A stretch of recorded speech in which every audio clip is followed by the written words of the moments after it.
ವಿಶೇಷವಾಗಿ ಪತ್ರಿಕಾಗೋಷ್ಠಿ ಕರೆಯ ಉದ್ದೇಶ ಏನಪ್ಪ ಅಂತಂದ್ರೆ ನಮ್ಮ ರೈತರಿಗೆ ಬಹಳಷ್ಟು ಸಮಸ್ಯೆ ಆಗ್ತದೆ. ಎರಡನೇ ಬೆಳೆಗೆ ನೀರು ನಮಗೆ ಸಮರ್ಪಕವಾಗಿ ನೀರು ಕೊಡ್ತಿಲ್ಲ. ನಿನ್ನೆ ಪತ್ರಿಕೆಯಲ್ಲಿ ನೋಡಿದ್ರೆ ಇವತ್ತು ಬೆಳಿಗ್ಗೆ ಮಾರ್ಚ್ 23ವರೆಗೆ ನೀರು ವಾರಬಂದಿ ಮಾಡಿ ನೀರು ಬಿಡ್ತೀವಿ ಅಂತ ಹೇಳ್ತಿದ್ದಾರೆ.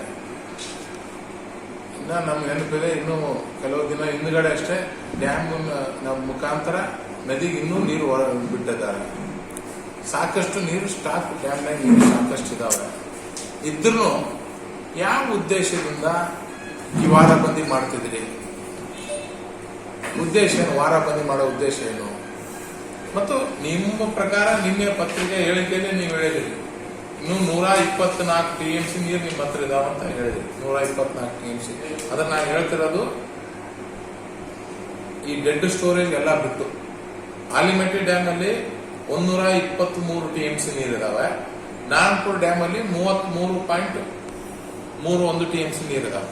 ಅದರಲ್ಲಿ ಆಲಿಮೆಟ್ಟಿ ಡ್ಯಾಮ್ ಅಲ್ಲಿ ಈ ಡೆಡ್ ಸ್ಟೋರೇಜ್ 17 TMC ನೀರು ಬಿಟ್ರೆ 105.46 TMC ನೀರು ಉಪಯೋಗಕ್ಕೆ ಬರುವಂತ ನೀರಿದೆ. ನಾರಾಯಣಪುರದಲ್ಲಿ 33 TMC ಅಲ್ಲಿ 14.76 TMC ಡೆಡ್ ಸ್ಟೋರೇಜ್ ಬಿಟ್ರೆ 18.55 TMC ನೀರು ನೀರಾವರಿಗೆ ಉಪಯೋಗಿಸಂತ ನೀರಿದೆ. ಅದ್ರ ಪ್ರಕಾರ ನೀವು ಹೇಳೋ ಪ್ರಕಾರ, ಸರ್ಕಾರ ಹೇಳೋದ್ರ ಪ್ರಕಾರ 124 TMC ನೀರು ಲಭ್ಯ ಇದೆ ಅಂತ ಹೇಳಿದ್ರಿ. 124 TMC ಅಲ್ಲಿ ನೀವೇ ಲೆಕ್ಕ ಕೊಟ್ಟಿದ್ರಿ.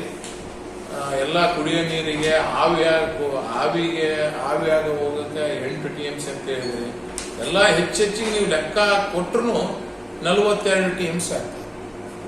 124 TMC 42 TMC ಹೋದ್ರೂ ಅದು ನಾನು ಹೇಳ್ತಿರೋದು ಇದು ಕುಡಿಯೋ ನೀರು ಮತ್ತು ಇನ್ನಿತರ ಬೇರೆ ಕಡೆ ಬ್ಯಾರೇಜ್ಗೆ ಅವೆಲ್ಲ ನೀರುಗಳು ಮತ್ತು ಕೈಗಾರಿಕೆಗೆ ಇವೆಲ್ಲ ಉಪಯೋಗಿಸಿದ ಮೇಲೂ ನಮಗೆ 84 TMC ನೀರು ಉಳಿತು. 82 TMC ನೀರು ಉಳಿತದೆ.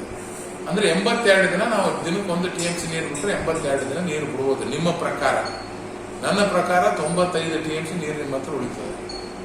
ಆ 95 TMC ನೀರು ನಾವು ಮನಸ್ಸು ಮಾಡಿದ್ರೆ 100 ದಿನ ನೀರು ಬಿಡಬಹುದು. ಆದ್ರೂ ನಿಮ್ಮ ಪ್ರಕಾರನೇ ಹೋಗೋಣ. 82 TMC ನೀವು ನಮಗೆ ರೈತರಿಗೆ ನೀವು ನಿಮ್ಮ ಪ್ರಕಾರ ಈಗ 60 ದಿನ ಅಂದ್ರೆ 67 ದಿನ ನೀರು ಬಿಡ್ತೀವಿ.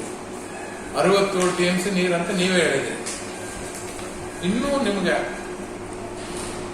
17 TMC ನೀರು ಉಳಿತಾರೆ. ನಮ್ಮ ರೈತರಿಗೆ ಎಲ್ಲಿವರೆಗೆ ಸಮರ್ಪಕವಾಗಿ ಬೇಕೋ ಅಲ್ಲಿವರೆಗೆ ನೀರು ಕೊಡಂತ ಒಂದು ವ್ಯವಸ್ಥೆ ಆಗ್ತದೆ. ಅದನ್ನ ಬಿಟ್ಟು ರೈತರ ಒಂದು ತುಗ್ಗೊಲೆ ಮಾಡುವಂತ ಒಂದು ಕೆಲಸ ಈ ಸರ್ಕಾರ ಮಾಡ್ತಿದೆ.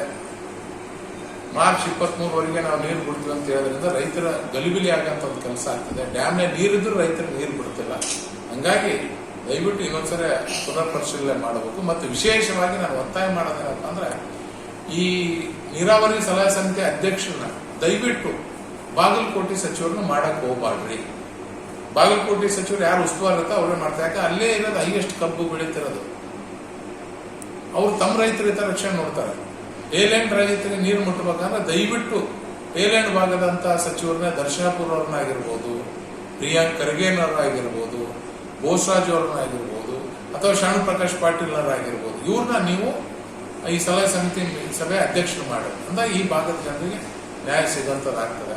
ಆದ್ರೂ ದಯವಿಟ್ಟು ರೈತರಿಗೆ ಅನ್ಯಾಯ ಮಾಡುವಂತ ಕೆಲಸ ದಯವಿಟ್ಟು ಮಾಡಬಾರ್ದು. ಸಮರ್ಪಕವಾಗಿ ನೀರಿದ್ರು ಕೊಳ್ಳಾರುವಂತ ಕೆಲಸವನ್ನು ಮಾಡ್ತಿದ್ರಿ. ಸುಮ್ಮನೆ ಆಂಧ್ರಕ್ಕೆ ವೇಸ್ಟ್ ಆಗಿ ನೀರು ಬಿಡ್ತಿದ್ರಿ.